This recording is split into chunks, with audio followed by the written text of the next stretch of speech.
اعوذ باللہ من الشیطان الرجیم بسم اللہ الرحمن الرحیم الحمد للہ رب العالمین وصلی اللہ علی سیدنا محمد وآلہ الطاہرین۔ حضرت خدیجہ سلام اللہ علیہا کی وفات آپ سب کی خدمت میں تعزیت پیش کرتے ہیں۔ مسجد مقدس چمکران سے آپ کی خدمت میں شرف حضور حاصل ہوا ہے۔ ہر انسان مومن کی ذمہ داری ہے کہ اپنے ماں کے حق کو جانے۔ حضرت خدیجہ کے مقام کی پہچان ہماری ذمہ داری ہے، اور نہ صرف یہ کہ دین نے ہمیں اس کا حکم دیا ہے، بلکہ ماں ہونے کے ناطے ان کا ہم پر یہ حق ہے کہ ہم ان کو جانیں، ان کی حیثیت کو پہچانیں، ان کی قدر و قیمت کو پہچانیں اور ان کے حق کو جان کر ادا کرنے کی کوشش کریں۔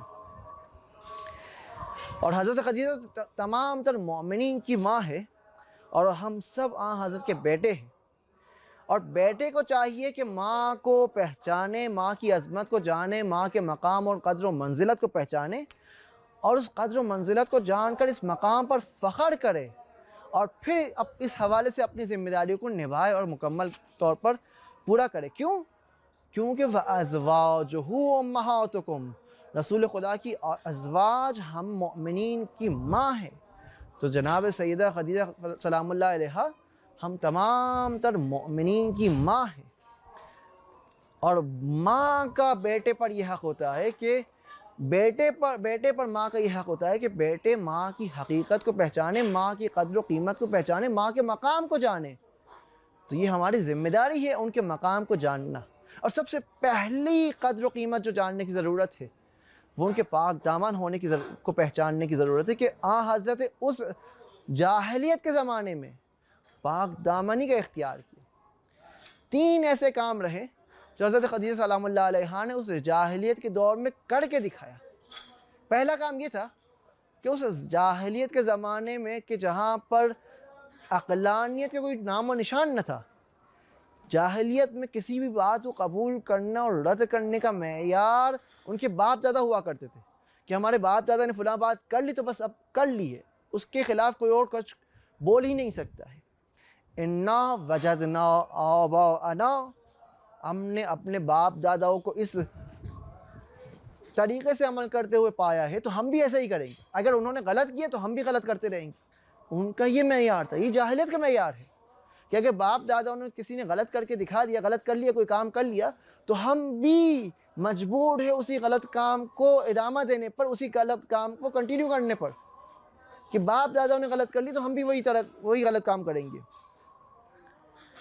تو اس جاہلیت کے زمانے میں عقلانیت کو حاکم کرنا ہر ایک کے بس کا کام نہ تھا، ہر عاقل کے بس کا کام نہیں ہے کہ اس جاہلیت میں عقلانیت کر کے دکھائے۔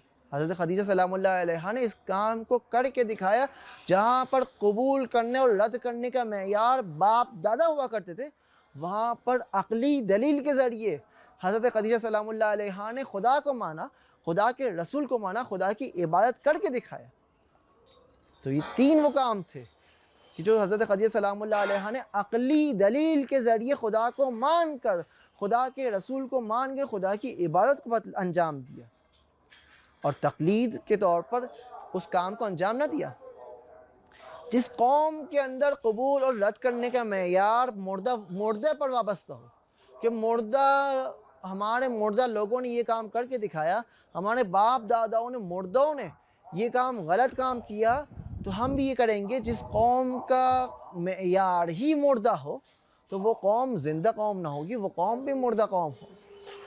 جبکہ حضرت خدیجہ سلام اللہ علیہا نے زندہ کام کر کے دکھایا کہ آج اس معاشرے میں رہ کر، اس جاہلیت کے زمانے میں رہ کر، عقل اور دلیل عقلی یہ کہہ رہی ہے، عقل ہمیں اس کی طرف ارشاد و رہنمائی کر رہی، تو میں اپنی عقل کے مطابق اس خدا کی دی ہوئی نعمت کو استعمال کرتے ہوئے ہدایت کو پاؤں گی، اور ہدایت کو پا کر اس کے مطابق عمل کر کے دکھایا۔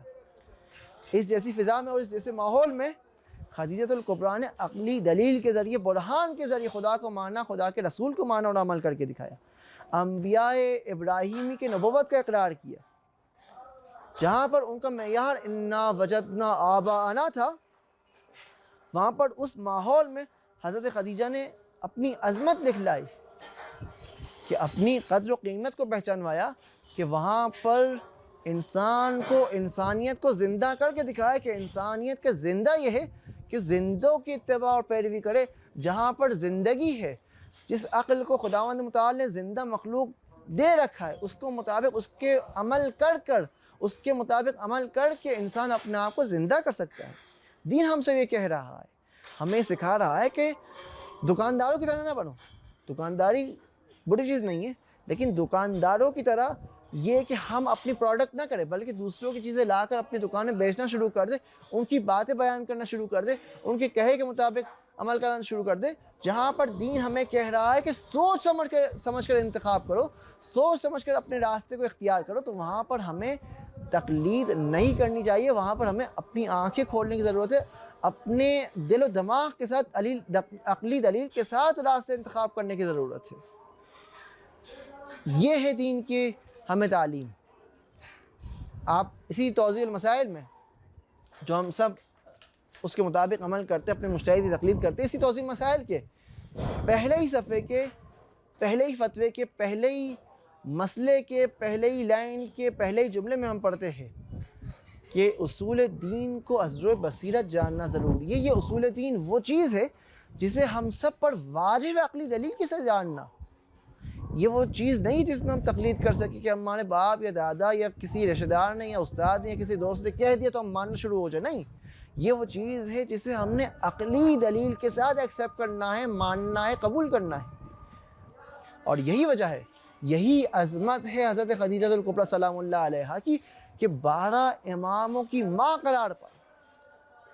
اسی طرح فاطمہ بنت الاسد بھی 12 امام کی ماں قرار پائی. لیکن کہیں پر بھی کسی بھی ائمہ علیہ السلام کے زیارت نامے میں ہم حضرت فاطمہ بنت الاسد پر سلام اور درود نہیں پیش ہوتے. ان کی عظمت، ان کا مقام اپنی جگہ پر، لیکن وہ حضرت خدیجہ الکبریٰ سلام اللہ علیہ کے مقام پر نہ پہنچ سکی.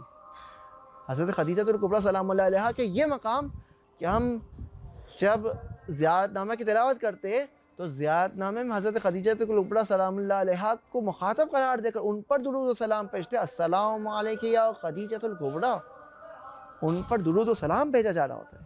تو یہ پہلا وہ غلط کام تھا جو جاہلیت کے زمانے میں مرسوم تھا، اور حضرت خدیجہ نے اس کے مقابل میں اٹھ کھڑے ہو کر اس کو باطل کر کے دکھایا.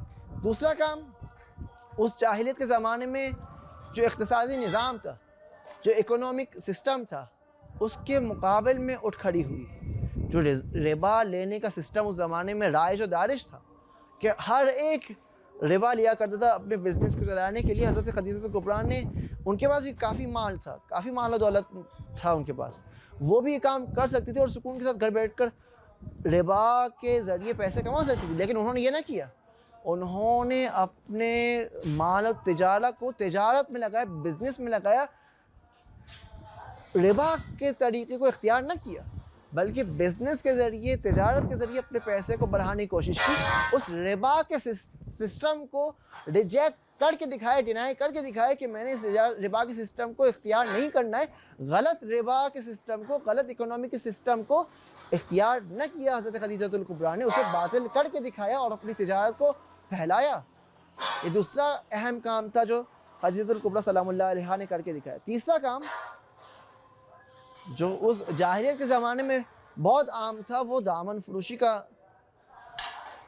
مقابلہ کیا حضرت خدیجہ الکبریٰ سلام اللہ علیہا نے، جو ایک آفیشیل بزنس کے طور پر اس زمانے کی خواتین، کچھ خواتین کیا کرتی تھی. حضرت خدیجہ الکبریٰ سلام اللہ علیہا نے اس کے مقابل میں کھڑے ہوئی اور نہ صرف یہ کہ اپنے دامن کو پاک رکھا بلکہ یہ درس دیا کہ مومن اور مومنہ کے دامن پاک ہونا چاہیے. ہم سب کے لیے اسوہ و نمونہ عمل قرار پائی. اس سورہ نور کی آیت جو ابھی تک قرآن مجید نازل نہ ہوا تھا، اس آیت کے مطابق عمل کر کے دکھایا. وَلَا تُكْرِهُ فَتَيَاتِكُمْ عَلَى الْبِغَاءِ، اس بغاء سے بچا کر دکھایا، بالکل جس طرح ربا سے بچ کر دکھایا تھا. دونوں نظام کو باطل کر کے دکھایا حضرت خدیجہ الکبریٰ نے. تو ہمیں بھی چاہیے کہ ہم اپنی ماں کو راضی کرنے کے لیے ان کی اتباع اور پیروی کریں، ان کو پہچانیں، ان کے قدر و منزلت کو پہچانیں، ان کے مقام کو پہچانیں ان کی اتباع و پیروی کے لیے ان کے حقوق کو ادا کرنے کی کوشش کرے. یہ ہماری ذمہ داری ہے.